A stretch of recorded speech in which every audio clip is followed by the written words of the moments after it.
You can think of starch as a string of pearls. Yeah. And each of those pearls is a sugar molecule. Okay.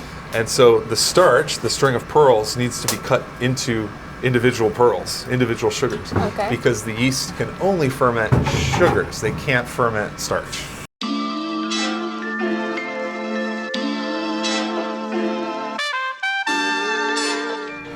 First process of brewing is to mill our barley malt. So this is going to be our source of sugar, okay, our source of flavor, and also our filter process. The hulls, the outside, the shells will effectively become the filtration media for when we make that extract. We pull all that sugar out into the liquid. We'll filter it down through the barley malt. Today we're making a stout. We're trying to make a non-alcoholic stout, and so you'll see some darker grains in there that's going to give us a lot of color and flavor. And so we have to start by cracking this open. So if you look at the base malt, which is our lighter colored barley malt there, it's still intact, and inside these seeds about 85% of the dry weight is actually sugar, starch, that we call the endosperm. But we need to get access to it. So we're gonna put it in a mill and crack it open.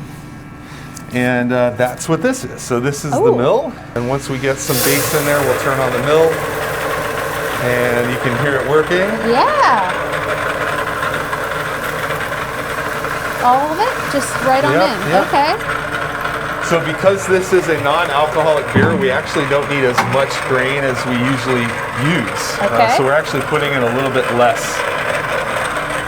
And so we call this the grists. Okay. And so these are the hulls, right? These flaky pieces that you see here.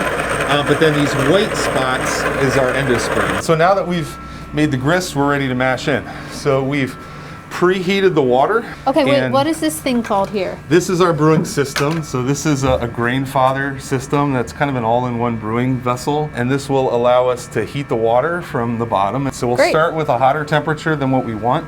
So we're at 183 degrees Fahrenheit because when we add the grain, we want it to hit around 172. Because we're making a non-alcoholic beer, we actually don't want a lot of enzymatic conversion. We don't want to create a lot of fermentable sugars. Why don't you go ahead and pick up that bucket, grab the handle with one hand, grab the back with your other. Okay. And then you're just gonna slowly pour it in. All right. While Jacob mixes. All right.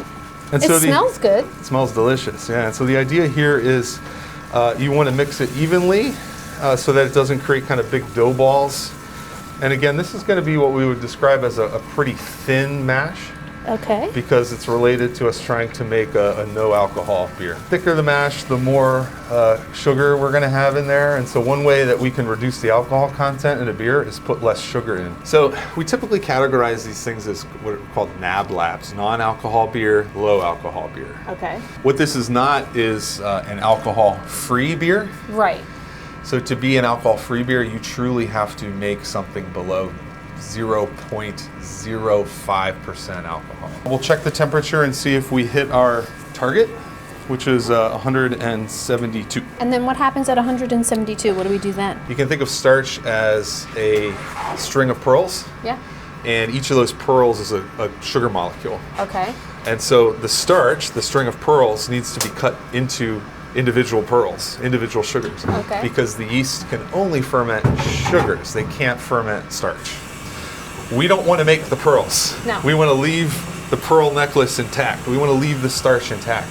So we actually just went over the temperature at which those enzymes will cut the string into the individual sugars with the hope that we're going to have less sugar for fermentation. Okay. So what we're trying to achieve here at a higher temperature is extraction, but not sugars. Okay.